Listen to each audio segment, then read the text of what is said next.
group and what they've shown you through 17? I've been really pleased with their work, their approach to it. It's a veteran group, even though a lot of the faces might be new to people, in our fan base. But, the guys who are our 4 top guys right now, they've played a lot of football, so they've approached their work with a real veteran attitude to it. And there's great competition. I've been really pleased with the consistency and the work ethic and the approach that they brought to this fall camp. Have you settled yet? Oh, sorry, Chris. Go ahead. Have you settled yet on punt return, kick return? Who are maybe some of the names in the mix if you haven't We're settled? getting really pretty close on both of those. I feel really confident about, a couple different guys at punt return. Jalen Lucas has been back there. Malik Benson's been back there. LeWayne McCoy's been back there. So that group has been really pretty good, and they all have different moments where they've really flashed. Same at kick returner. Deuce has some experience and had a good year a year ago. We have Jalen back there, and we have really a talented group of skilled players that, if we needed to, could call on some depth there at that spot. So I feel good with where we're at from a kick return or punt return spot. Marvin was obviously slow for about a week or so at start of camp. What has he shown as he kept going? Just how impressed have you been by all the tools he brings? Yeah, I thought Marvin really finished his spring real well. I thought he had a good summer. A little bit disappointed for him that he was kind of limited in those first 8 or 9 practices. But really, since he's been back, he kind of picked up where he left off. I don't really see any drop-off. I don't see any nag to any injury with him. He's playing fast. He's playing hard. I like what I see out of Marvin to this point. With Sione, does he give you a little something different than the other guys? Yeah, I think the room kind of complements each other. Sione's a big physical, tough presence, especially in the run game. He has some pass rush ability, obviously, but what he really has an ability is a change up for the physicality we can have at that end spot, especially against the run.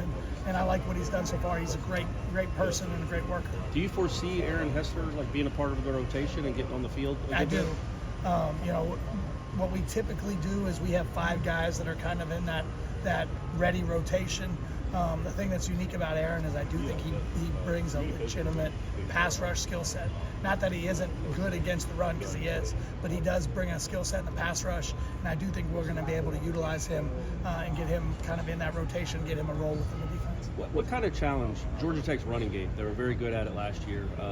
Quarterback can run. What kind of challenge did they present week 1 going up against Well, you always respect the team whose head coach has a offensive line background.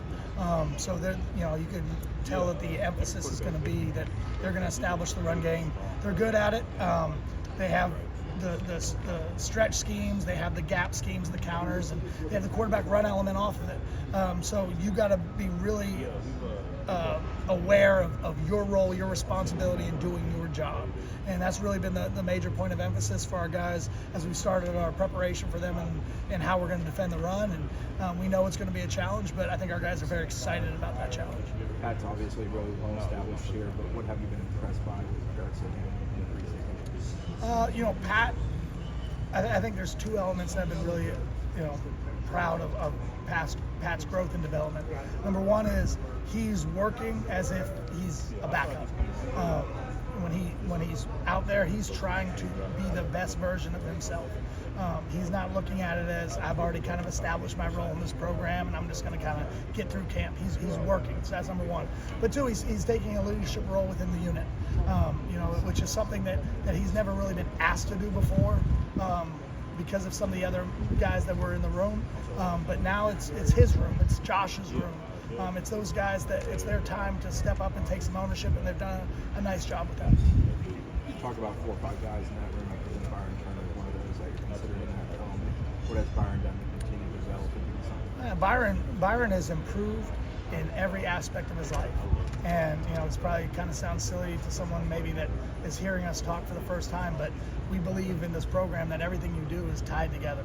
He's gotten better as a football player. He's had his best semester academically. I'm going to brag on him. He's going to have his Seminole Scholar patch. He's got that 3.0. He was all ACC honor roll academically. And you could see that same thing in terms of growth and improvement in his life, in his game. He's stronger, he's bigger, he's more consistent, he's faster, and he's playing as well as I've seen him since he's gotten here. So I'm proud of what Byron's been able to do.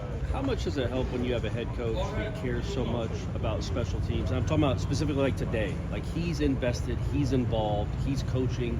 How much does that help make sure the players know, yeah, man, this is real, this is really important?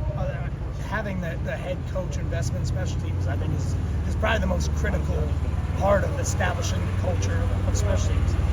Because from the top down of any organization, what the leader puts a priority on is usually going to be reflected in the work. He puts a major priority on how we're going to not only fundamentally be from a special team standpoint, but how we're going to execute. And that trickles down through the staff and through the players. So I feel really blessed to have the opportunity to work in a culture that's like this, because you want to be somewhere where what you're doing is an important piece of the puzzle. Why is Pat so good at knocking down passes? I think one is the obvious of length, of not only height but his length, but two, just that hand-eye coordination, his athleticism. Pat has it's hard to measure, but Pat has a really good football IQ. He has a good internal clock of when the hands go up and when it's time for that ball to come out. And he's a good athlete. Like, we do ball drills at the end of practice, and one of the things I do in ball drills is throw balls hard at them, because defensive linemen don't have that happen. But if you're ever going to be in a position in a game, usually it's not going to be someone lobbing it. It's going to be a hard throw. And he always, he has that innate ability to be a good athlete. So I think all those things tie together that allow that to happen. The makeup of this offense, it feels like the run game might be a really big part of the success for you guys as a team. How important is it going to be for specialists like Ryan to convert, and then Alex being the weapon that he is for you guys? Absolutely critical. I feel very fortunate that we have a situation where we have guys now coming back for fifth years in the program. Not a very common thing to happen at both the punter and the kicker spot, and the fact that they're both really good. Preseason award-winning nominated guys.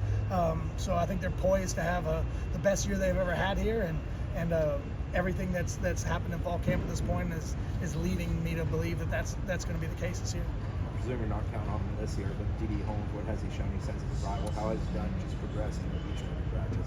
I think my favorite thing about D.D. at this point is his improvement. I think his first day, especially the first day of contact, I think it's a little bit of a shock to the system for any defensive lineman who's making that transition from high school to college, and then just to see the growth and to play more faster, more physical, with more confidence as this camp has gone on and showed up.